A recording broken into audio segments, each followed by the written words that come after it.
Hola! On se retrouve aujourd'hui pour une nouvelle vidéo qui sera un book haul. Je sais, j'ai été un petit peu beaucoup absente courant... On est quel mois déjà? Courant mars. Je vous avoue que la reprise des cours ça a été un peu compliqué à gérer.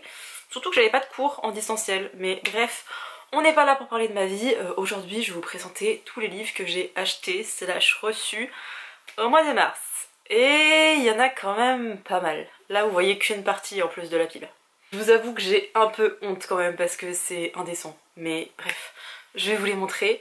On va commencer par les services presse parce qu'il y en a eu quelques-uns. Je vous avoue que pendant très longtemps, j'en demandais plus. Parce que j'étais pas forcément régulière déjà dans mes lectures.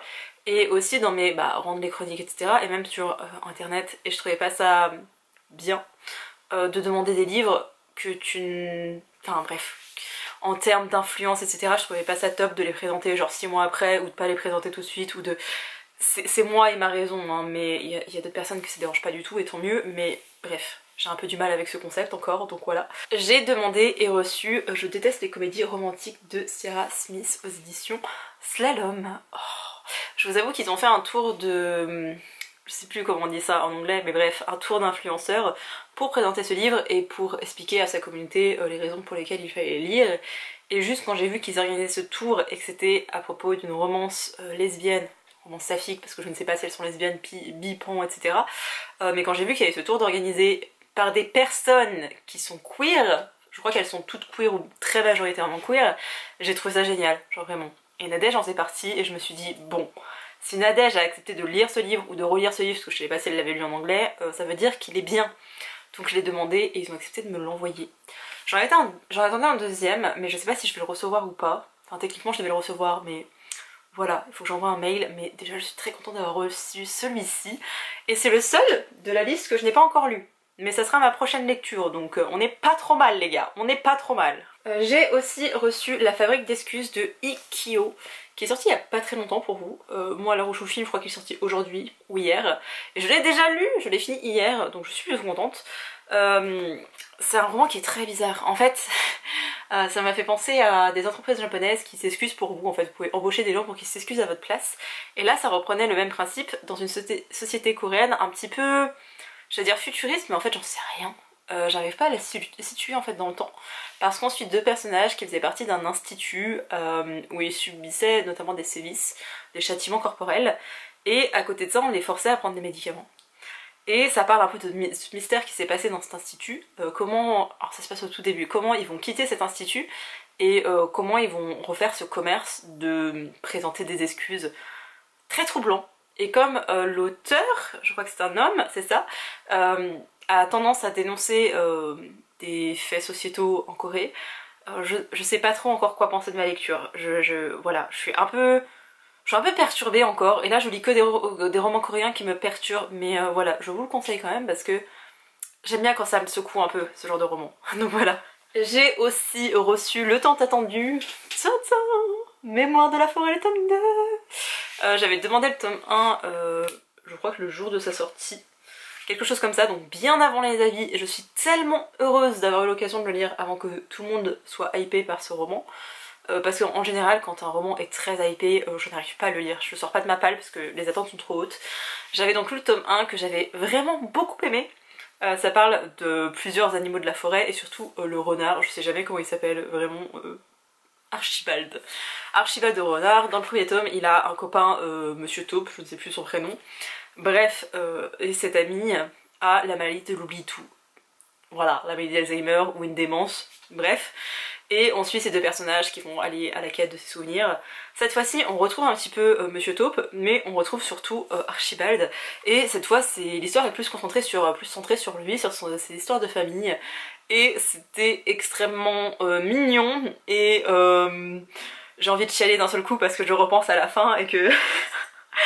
ah, en gros, il y a une petite morale toute mignonne et j'étais là, oh là là, c'est trop mignon. Et t'as une deuxième petite morale qui t'arrive et voilà, je vais pleurer en vous parlant juste de ça, c'est ridicule. Mais c'était un message d'acceptation et d'amour qui me touche beaucoup parce que, ok, je suis une adulte, mais vraiment je lis avec, entre gros guillemets, mon regard d'enfant et je me dis, oh là là, ce genre de message adressé, bah du coup c'est dans leur collection 9 à l'école des loisirs, à des gamins qui ont entre 9 et 12 ans, je me dis vraiment l'auteur, il a tout mon amour, toute mon estime, et j'adore l'école des loisirs, donc vraiment qu'il l'ait publié, c'est genre... c'était trop bien, genre vraiment si vous n'avez pas commencé cette saga, je ne sais pas ce que vous attendez, et ok il y a une grosse hype, mais vraiment elle la mérite amplement. Genre même si j'ai jamais des coups de cœur, ça reste une saga que j'aime beaucoup, et je vais garder dans les bibliothèques ce livre, et quand je garde un livre dans les bibliothèques, vous savez qu'il a vraiment compté pour moi, donc voilà. J'ai aussi eu l'occasion de le recevoir très en avance, il n'est pas encore sorti pour vous, c'est un petit peu bête de vous le montrer, mais en même temps je l'ai eu au mois de mars. J'ai beaucoup de mal avec ce mois, dans ma tête on est au mois d'avril, je suis déjà en train de me projeter pour les Quais du Polar qui a bientôt lieu, mais voilà. J'ai pu recevoir Lemon plutôt de Pauline et ton accent coréen, de Kwon Yo-sun, qui est un roman que j'ai beaucoup vu passer sur le BookTok US dans les recommandations de livres asiatiques. Vous savez ma passion, mon amour pour ce... C'est pas vraiment un genre littéraire, hein, parce que c'est juste la nationalité des autoristes, mais j'aime beaucoup la littérature asiatique, et en tout cas la littérature coréenne qui a tendance à beaucoup dénoncer, et j'ai déjà lu ce livre, et je vous en reparlerai prochainement, j'en ai déjà parlé un petit peu dans un récap de la semaine, je vous mettrai dans la barre d'infos. Mais dans cet ouvrage, on va suivre plusieurs sortes de points de vue où on retrace l'histoire d'une jeune femme en 2002, c'est ça, une lycéenne qui a été tuée. Et c'était genre la beauté du lycée, tout le monde l'adulait, mais en même temps cette fille elle parlait pratiquement pas et elle avait pas forcément des bonnes manières entre guillemets, c'était pas non plus genre une délinquante, mais elle c'est horrible ce que je vais dire mais c'est vraiment comme ça que c'est présenté, c'était pas genre... la fille à laquelle on s'attendait, genre dans son attitude, elle avait pas un comportement de fille modèle, etc. Et elle a été tuée et sa sœur va décider de mener l'enquête. Et on est pas forcément dans un thriller, mais on voit un peu tous les dommages que peut causer la perte, donc le deuil, chez quelqu'un. Et je me souviens encore de pas mal d'éléments de l'histoire alors que je l'ai lu il y a un petit moment, donc c'est bon signe je pense. Je vous en reparlerai le jour de sa sortie, mais... vraiment je l'ai quand même... Ah, c'était pas transcendant mais j'ai bien aimé quand même le message et il m'a manqué des petites choses mais je garde quand même pas mal d'éléments de souvenirs de cette histoire donc j'ai dû l'aimer plus que ce que je croyais. En fait 6 achats, petits mais il y en a quand même beaucoup, voilà. Je parle beaucoup trop comme d'habitude, on va commencer par les occasions et je finirai par les neufs parce qu'il y en a quand même quelques-uns. Et je suis trop contente, genre j'ai acheté des livres, je les ai pas encore lus, mais ça ne saurait tarder, j'en ai lu quand même un je crois dans le lot, mais bref. Je me suis acheté sur Vinted, Les Vallées Closes de Michael Brun-Arnaud. Oui, c'est l'auteur de Mémoire de la forêt, et techniquement je dois aller au salon du livre, comment on appelle ça? La fête du livre? Je crois que c'est ça, c'est à Villeurbanne, près de Lyon, et l'auteur sera présent. Et je trouve ça plus intelligent de lire tous les livres qu'il a écrits. Je pourrais lui faire dédicacer mon premier tome des Mémoires de la forêt qui est mon petit chouchou, je pourrais en parler à l'auteur parce que voilà, il y a plein d'éléments qui... Oh, j'ai besoin d'en parler. Et je suis en train de lire Les Vallées Closes, je vous avoue que je suis pas transcendée par la lecture pour le moment, j'en suis à la moitié. Voilà, j'ai lu ça dans le train, pourtant j'étais bien concentrée, j'ai lu ça en cours. Dit comme ça, on dirait vraiment l'élève dissipé. Quand j'avais fini mes exercices, je lisais. Et voilà, c'était pas... Je sais pas, pour le moment j'attends de voir. C'est un côté très rural et je sais pas, il y a beaucoup... C'est même pas le côté rural qui me gêne parce que vraiment mes parents habitent dans le Beaujolais donc je connais la ruralité, je connais aussi le sud de la France et certaines mentalités, hein, je connais. Mais je sais pas, ça m'a... Je pense que c'est dans la façon, enfin vraiment dans la plume de l'auteur, c'est parler. Et si j'avais adoré dans l'Attrape-Cœur, qui est mon roman préféré, si vous ne le saviez pas, là je trouve que c'est trop lourd, ça alourdit vraiment le texte, donc j'attends de voir. J'attends que ça décolle aussi un petit peu, parce que là on est un peu au tout début de l'histoire et des problématiques soulevées. On suit trois points de vue différents. Une femme, 60-70 ans, qui est la mère d'un des héros qui s'appelle, j'arrive pas à le retenir, Paul-Marie, qui a une trentaine d'années je crois. dans le récit, et aussi Enzo qui est un jeune homme qui a une déficience mentale que je croyais légère mais qui est de légère à modérée. Alors si vous n'êtes absolument pas dans le milieu vous ne savez pas de quoi je parle, mais voilà, c'est-à-dire qu'il a une certaine déficience intellectuelle. Merci Pauline, tu viens de le dire. Je sais en fait, moi ça me fait penser à certains de mes résidents et je suis là ok, il devrait être à peu près comme ça, et vu les thématiques qui sont abordées je suis là oh là là, ça peut être grave problématique. Comme ça peut être un super... Voilà, je trouve pas mes mots. Mais bref, j'ai un peu peur de la direction que risque de prendre l'auteur. Et ouais, vraiment cette plume assez lourde, je suis un peu plus mitigée. Genre un peu... J'attends de voir, mais pour le moment on est très loin d'être sur un coup de cœur. Hein, donc je vais le finir je pense ce week-end. Donc pour vous ça vous dit rien. Je pense que je vais le finir ce week-end et de toute façon je vous en reparlerai plus ou moins prochainement. Je sais que ça ressemble à un point lecture, donc je vais tâcher d'aller plus vite pour les livres qui vont suivre, surtout que je ne les ai pas lus. Enfin si, j'en ai lu 2, mais bref, on va commencer peut-être par ceux que j'ai déjà lus. J'en avais déjà parlé dans le dernier récap de la semaine, donc je vais pas repasser dessus.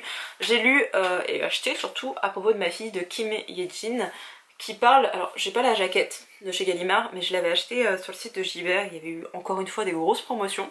J'avais vu ça sur le live de Mira, du coup j'avais couru pour acheter, et je me suis acheté du coup 4 livres, donc je vais tous vous les montrer, pour 20 €, 21 € je crois, donc vraiment ça valait le coup, surtout que celui-ci c'est un grand format qui est sorti il y a moins d'un an, donc ça valait vraiment la peine. Et ici on parle notamment d'homosexualité féminine, bref, il y a des lesbiennes dedans, c'est trop cool, lisez-le. J'ai acheté et lu Sortie Park Gardueno de Yumiri, qui est une autrice...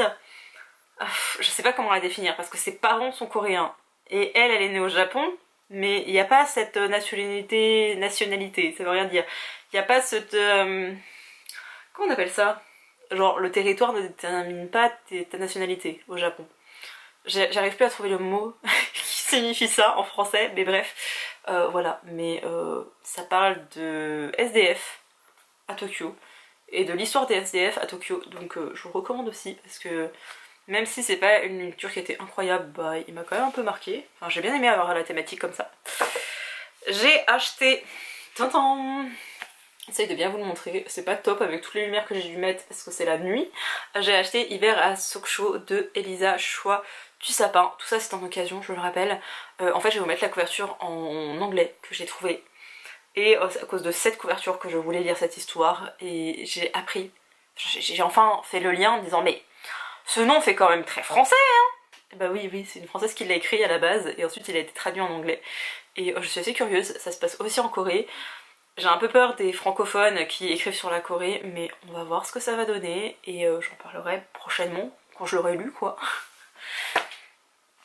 Et j'ai fini par m'acheter Généalogie du mal de Jang Hyo-jeon, que je ne sais pas du tout prononcer en fait. Eva l'avait bien conseillé. J'ai eu son approbation, je sais pas si on peut dire ça comme ça, mais elle m'a dit qu'elle l'avait lu et qu'elle l'avait aimé, et j'ai vu d'autres avis par la suite et j'ai très envie de le lire, mais encore une fois, quand c'est des briques, je n'y arrive pas, je n'arrive pas à les sortir de ma palle. C'est pas qu'il me faut du temps pour les lire, juste j'ai du mal à faire ce geste de tu retires de ton étagère et tu le finir. Je me suis acheté 4 livres neufs, 3 poches et un grand format. Je vais vous parler du grand format parce que j'en ai déjà parlé dans le dernier récap. Je suis désolée, c'est assez redondant, mais je parle de mes lectures chaque semaine en récap, donc forcément, à un nez, ça se réunit. J'ai acheté et j'ai lu Drugs de Neil et de Jared Shusterman, enfin surtout Neil Shusterman, c'est un auteur que j'adore. Genre vraiment, j'aime beaucoup ses histoires, j'aime beaucoup sa façon de traiter des sujets d'actualité et qui sont plutôt propres à la jeunesse. Je sais que les problèmes de drogue aux États-Unis, ça ne concerne pas que les jeunes, mais l'entrée dans l'addiction se fait beaucoup au début de l'adolescence, vers 12-13 ans. Et bref, c'est une thématique que j'adore, l'addictologie et tous ces sujets dérivés. Et ce roman était trop bien, donc vraiment, lisez-le. Celui-ci aussi, il va rester dans mes étagères, donc je l'ai vraiment adoré quoi. J'ai ensuite craqué mon slip et décidé d'aller à Cultura un vendredi ou un samedi soir. Mais genre vraiment 19h15 je partais chez moi, ça fermait à 20h. Séverine avait parlé de ce roman-ci qui s'appelle Les enfants sont rois de Delphine de Vigan. Cette autrice, je l'avais découvert avec D'après une histoire vraie, je crois que c'est ça, mais il y a bien des années de ça. Et je sais pas, j'ai toujours eu peur parce qu'elle aborde des thématiques à chaque fois où je trouve que ça peut être un peu casse-gueule, dans le sens où quand on parle de la jeunesse ou de certains sujets, faut pas être dans le jugement. Et avec ce romancier, j'avais peur qu'elle le soit, et on verra. On verra ce que ça va donner, parce que je suis jeune, j'ai grandi avec internet et les réseaux sociaux. Ça n'existait pas dans mon enfance, certes, mais quand même, je fais partie de cette génération-là. Et j'ai un petit peu peur de la critique qu'elle peut porter sur ce phénomène-là. Ici, on suit une femme qui s'appelle Mélanie, qui a grandi dans le culte de la télé-réalité, et qui décide à son tour de faire des vidéos avec ses enfants, notamment sa fille, je crois que c'est ça. Je suis pas sûre qu'elle ait d'autres enfants, mais c'est sûr qu'elle a une fille avec laquelle elle fait des vidéos, et un jour sa fille va disparaître. On n'est absolument pas dans un thriller, on va pas partir sur une enquête en mode que s'est-il passé, où est l'enfant, mais on va plutôt être sur une critique de cette société où on expose ses enfants sur internet et un petit peu les dérivés qu'il peut y avoir et les conséquences de tout ça. Les conséquences de ce genre de médiatisation, on ne les a pas encore parce que c'est assez récent comme phénomène.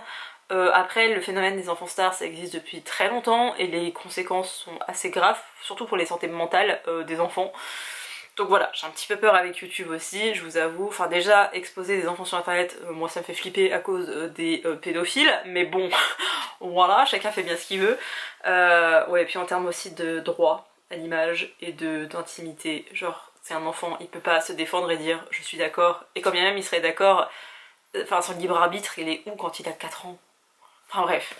Voilà, c'est plein de questionnements, c'est facile d'être dans le jugement quand vous n'avez pas vous-même d'enfant, comme moi, donc je vais voir le point de vue de l'autrice sur cette thématique.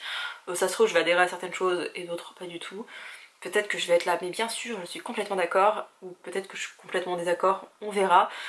Mais ouais, la vie de Séverine déjà à chaud sur Twitch, il m'avait bien donné envie, et là quand elle en a parlé en des lectures, vraiment dans la demi-heure qui suivait, je mettais mes chaussures pour partir. Donc c'est que vraiment, elle avait trouvé les mots pour m'intriguer suffisamment pour l'acheter. En plus en neuf les gars, donc vraiment j'étais très motivée. Hein. Sauf que ça doit faire 2 semaines et que j'ai toujours pas lu. Je l'ai aussi vu sur le BookTok francophone, en plus d'une fille que je suis absolument pas, je sais même pas les genres de lecture qu'elle aime, mais je sais pas, elle a dit qu'elle avait eu un coup de cœur et moi je suis faible et je l'avais déjà vu à l'époque, mais j'aimais pas forcément la couverture et en fait j'aime bien quand même la couverture, donc voilà. Je me suis acheté Le Soleil de minuit de Lily Blabla. Alors en fait il y a 2 tomes et quand vous mettez les tomes côte à côte, la couverture se complète. Je me souviens de ça parce que je l'avais vu sur l'Instagram de Morgane Moncomble, parce que les autrices sont amies. En tout cas elles ont écrit un roman graphique ensemble qui va bientôt sortir et elles bossent souvent ensemble, mais bref, je ne sais plus de quoi ça parle, mais quand j'ai lu le résumé j'étais là... On dirait un scénario de K-drama ou de shoujo tout mignon, comme j'aime. Oh, bien sûr que je vais l'aimer, donc je l'ai acheté. Je pense surtout que je l'ai acheté parce que j'avais envie d'acheter un livre et que comme j'avais vu un retour positif, voilà, c'était l'occasion. J'ai pas lu de romance, je crois, depuis le début de l'année, donc peut-être que ce sera ma première romance de l'année. Je préfère les acheter en principe en e-book, mais je ne sais pas, j'ai vrillé et j'ai voulu l'acheter en papier. Ça n'a pas de sens, mais laissez-moi dans le déni s'il vous plaît. Et enfin, je l'ai reçu hier parce que j'avais eu une première fois ce livre qui était dans un tas dégueulasse. La Fnac, une fois sur 2, j'ai mes colis qui sont pourris quand je les achète, enfin, quand je passe par leur site internet en fait.